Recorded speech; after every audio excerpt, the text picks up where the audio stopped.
Okay class. Today we will be doing vocabulary words. Excuse me, Miss Lawson. Can I go to the bathroom, please? Yes, but be back in 5 minutes or less. I'm going to knock down those vending machines.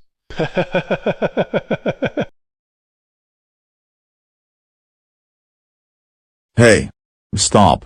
Oh shoot, it's Principal Eric. Dark Mechakoopa. Were you trying to knock down those vending machines? Yes I was. Dark Mechakoopa. I can't believe you tried to knock down those vending machines. You know knocking down vending machines could cause damage. But luckily I stopped you from trying to knock down those vending machines. That's it, you're suspended for 3 days. Go home now while I email your parents about this. Dark Mechakoopa. We can't believe you tried to knock down 2 vending machines and got suspended for 3 days. You know knocking down vending machines could cause damage. But luckily Principal Eric stopped you from knocking down the vending machines.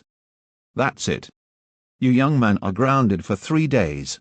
Upstairs to your room. Right now. Gosh darn it, this stinks.